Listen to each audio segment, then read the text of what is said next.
আপনি যদি আল্লাহর সত্য নবী হন তবে চাঁদকে দুই টুকরো করে দেখান। আপনারা কি সেই ঘটনার কথা শুনেছেন যখন চাঁদ আমাদের নবী সাল্লাল্লাহু আলাইহি ওয়াসাল্লামের ইশারায় দুই টুকরো হয়ে গিয়েছিল? মক্কার কিছু লোক হযরত মুহাম্মদ সাল্লাল্লাহু এর কাছে এসে বলেছিল, আপনি যদি আল্লাহর সত্য নবী হন তবে চাঁদকে দুই টুকরো করে দেখান। সেই রাতে আকাশে 14 তারিখের পূর্ণ চাঁদ জ্বলজ্বল করছিল। নবীজি সাল্লাল্লাহু আলাইহি ওয়াসাল্লাম বললেন, আমি যদি এমনটা করি তবে কি তোমরা ঈমান আনবে? হ্যাঁ, আমরা অবশ্যই ঈমান আনব।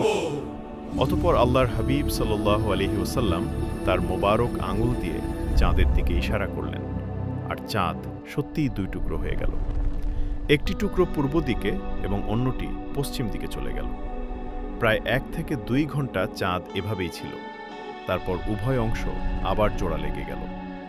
লোকেরা তা দেখে হতবাক হয়ে গেল, কিন্তু ঈমান আনল না। তারা অজুহাত দিল, যদি সত্যিই এমনটা হয়ে থাকে তবে অন্য এলাকার লোকেরাও তা দেখে। কিছুদিন পর যখন বাইরে থেকে মুসাফিররা এলো এবং সবাই সাক্ষ্য দিল, হ্যাঁ, আমরাও চাঁদকে দুই টুকরো হতে এবং আবার জোড়া লাগতে দেখে, কিন্তু আফসোস, তবুও তারা ঈমান আনল না। কারণ হেদায়েত সবার নসিবে থাকে। আপনিও যদি এই মুজেজায় বিশ্বাস করেন তবে কমেন্টে লিখুন সুবহানাল্লাহ।